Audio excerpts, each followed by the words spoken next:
Happy March, my lovelies. Happy Women's History Month. And happy Lilith Month. I'm excited.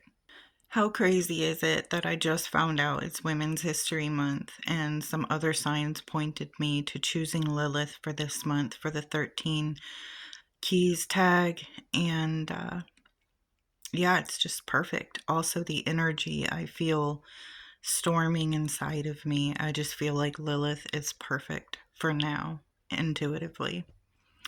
So for this week, I posted in the community tab what we are focusing on, and that is female power and female rage.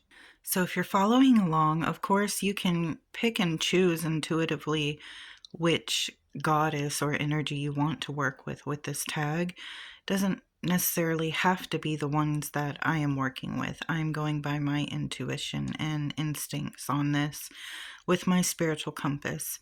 So wherever your heart guides you, take it, or you may follow me and the ones that I work with. Either way is great. So I built my Lilith altar. It's not done, so I'm going to show you guys in the next video. And in honor of this feminine energy and empowerment for this month, I have a little exercise for you guys doing this tag.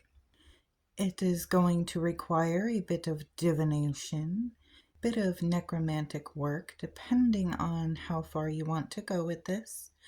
But I had the brilliant idea of researching certain witches in history. Real witches, real women who were like us and powerful and may or may not have been accused and hurt or killed in the trials. And they don't have to be one that was accused in history. It can be any. We have royals who were accused of being witches. We have many, Mother Shipton, you have Tituba, you have so many that you could work with this exercise. But what if, also honoring the memory of those who died in the Salem witch trials, what if we reached out and connected to a witch in history and asked them to be our mentor for this month too? You can look up the Scottish witches, you can look up witches in your state, because you'd be surprised how many probably resided and was accused in your area back in the days. Today, that's going to be one of my exercises upon also continuing to build my altar for Lilith and doing the reading I posted in the community tab. And I'm going to seek out a witch from history and kind of honor her with some offerings and some meditation and communication, and try to build a relationship or a bond and ask the spirit of the witch to mentor me this month. Show me some things perhaps I do not know, things that might have been lost to time and history. And we are going to be focusing heavily this week on inner pain or rage as a woman, as living the female experience, and how that affects us, really analyzing that, but finding healthy ways to channel this anger or this, all the emotions that come with it. And this is not a, hate thing against men. This is just a release for the ladies out there who know what I'm talking about. I feel like we all kind of collectively share these emotions. And when we hear stories from other women or experiences, it's felt deeply by other women because we all get it. I feel like we all have a story, and where something happened, whether that was from the results or abuse of a man or society or what have you, even religious trauma. We are going to think back to a time where you were made to feel less than for being a woman, or a time that you experienced that may have rooted this anger or these feelings, and we're going to pull them up and heal them, and we are going to walk away and channel this to our benefit. When Lilith left Eden and ran to the sea, she sacrificed a lot from the curse of Yahweh for refusing to be subservient and run back to Adam. And she chose freedom. And by doing so, she harmonized with Samael or Samal. And together, they changed the fabric of reality, became the dark counterparts to Yahweh and Sophia.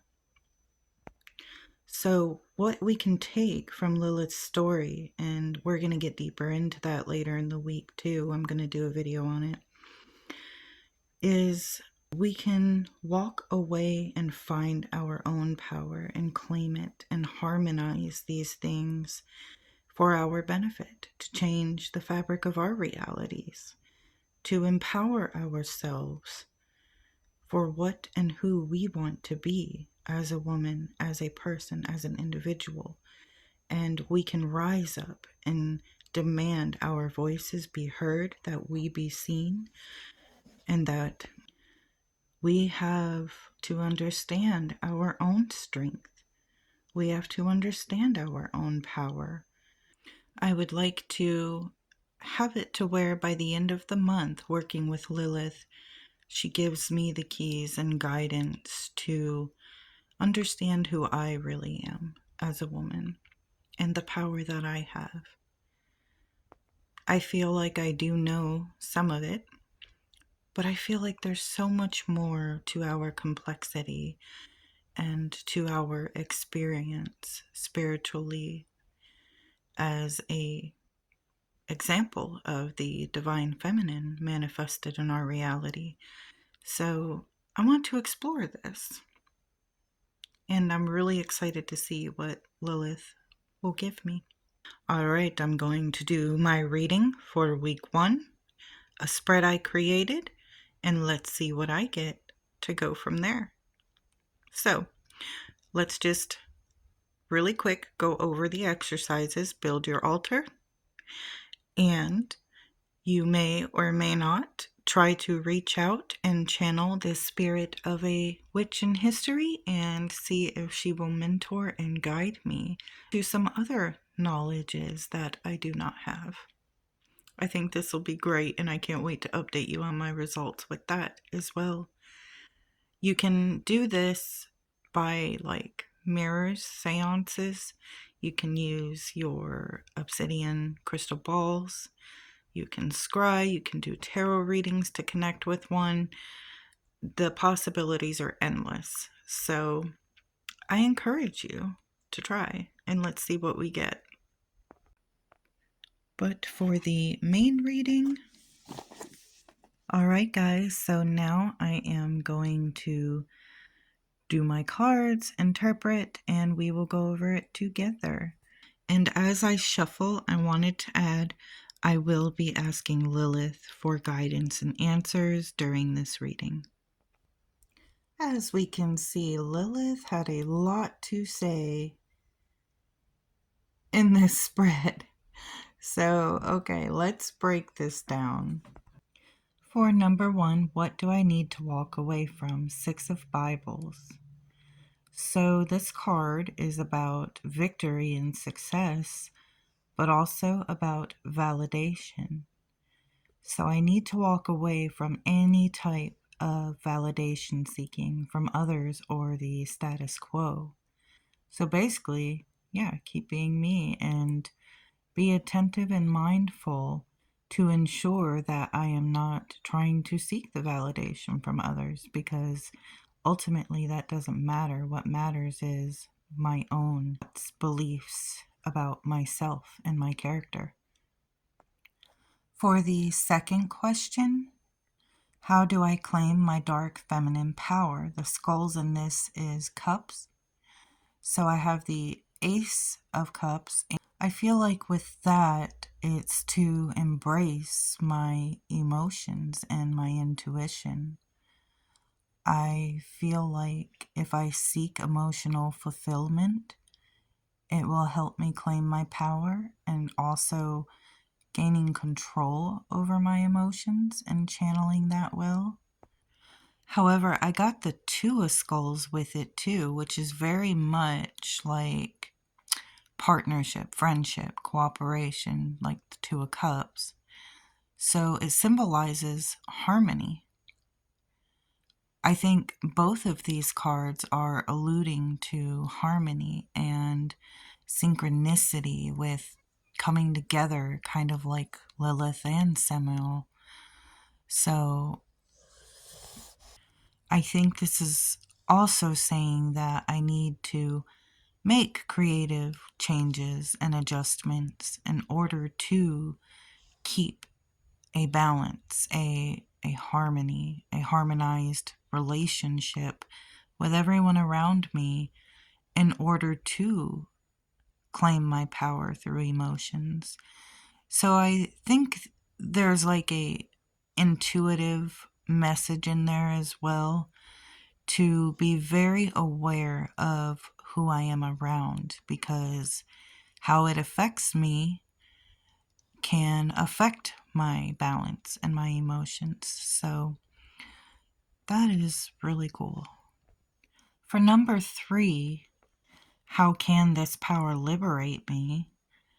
I got 5 of Hellfires, which that's kind of about like hardships, temporary hardships, and can also mean feeling isolated and alone in things you go through. Maybe part of claiming my power is reaching out to the support that I have, the good support to help harmonize feelings and emotions that are imbalanced instead of bottling them up and dealing with things myself, where I feel like a burden. Maybe it's time to release and walk away from that, from feeling like I'm stronger if I deal with it on my own. For the next question, where do I channel pent up feminine rage for my benefits? I got the High Priestess. So, wow.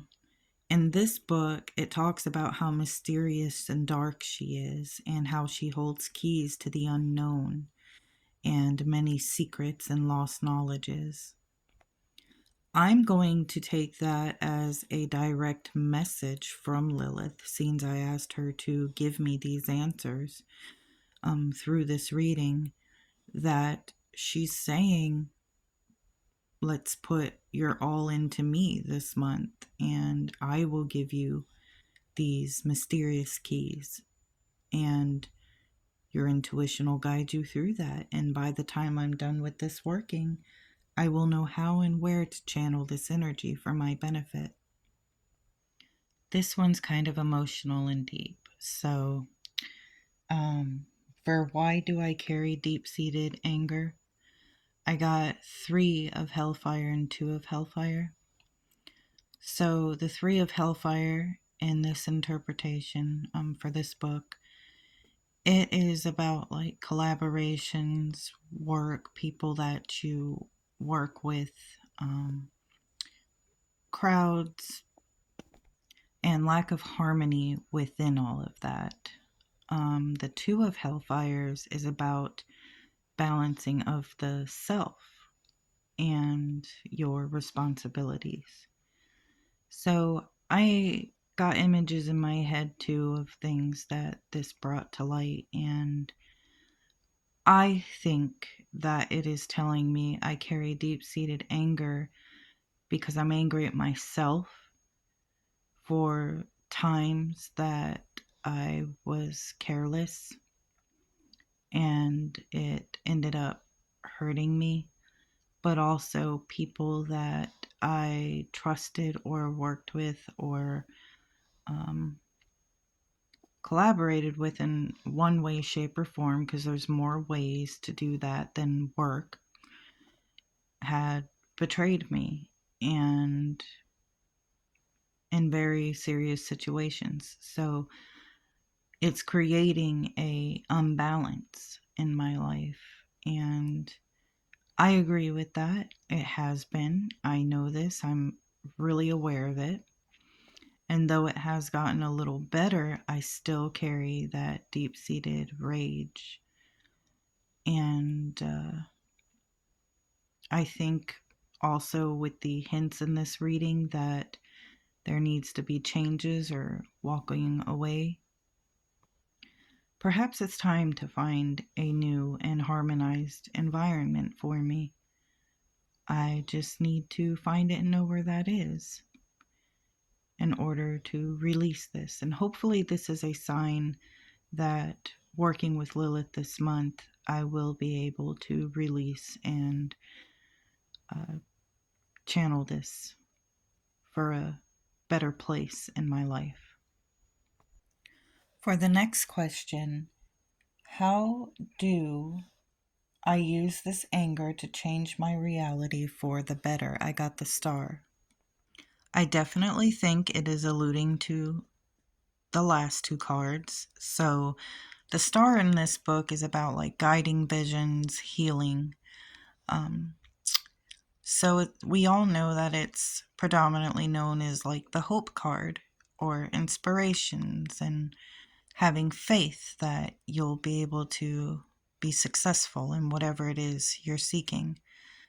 So, in order for me to heal this and channel this rage into something better, is by reestablishing my faith in myself, in the universe, into my intuition and my dreams, and focus on those things.